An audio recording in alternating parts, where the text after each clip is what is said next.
شروع اللہ کے نام سے جو نہایت مہربان اور بے حد رحم والا ہے۔ اور شیطان کو ان پر ایسا اقتدار نہیں تھا کہ جس سے وہ بے اختیار ہو جائیں، لیکن یہ سب کچھ اس لیے کہ ہم معلوم کریں کہ کون آخرت پر ایمان رکھتا ہے اور کون اس کے متعلق شک میں ہے، اور آپ کا پروردگار ہر چیز پر نگران اور نگہبان ہے۔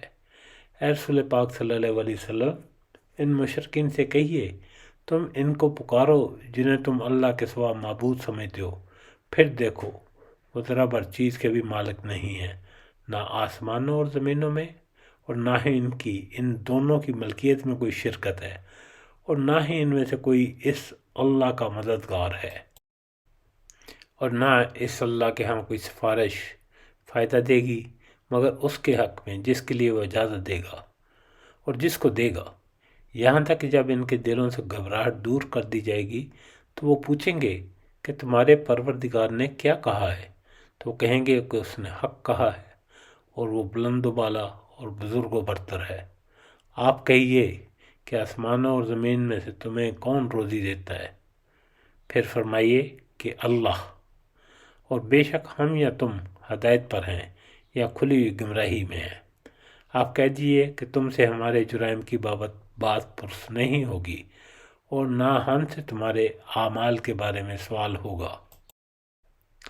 آپ کہیے ایک دن ہمارا پروردگار ہم سب کو جمع کرے گا، پھر ہمارے درمیان حق کے ساتھ فیصلہ کرے گا، اور وہ بڑا فیصلہ کرنے والا، بڑا جاننے والا ہے۔ آپ کہیے مجھے وہ تو دکھاؤ جنہوں نے تم نے شریک بنا کر اس اللہ کے ساتھ ملا رکھا ہے۔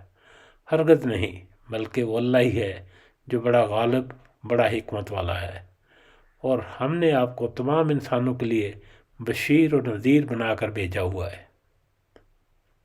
مگر اکثر لوگ جانتے نہیں ہیں، اور وہ کہتے ہیں کہ اگر تم سچے ہو تو بتاؤ یہ وعدہ وعید کب پورا ہوگا؟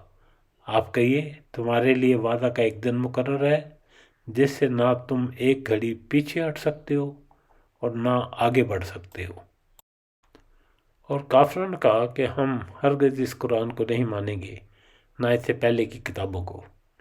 اے دیکھنے والے، کاش تو ان ظالموں کو اس وقت دیکھتا جبکہ یہ اپنے رب کے سامنے کھڑے ہوئے ایک دوسرے کو الزام دے رہے ہوں گے۔ کمزور لوگ بڑے لوگوں سے کہیں گے اگر تم نہ ہوتے تو ہم مومن ہوتے۔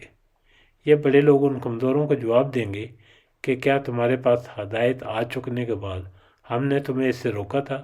نہیں، بلکہ تم خود ہی مجرم تھے۔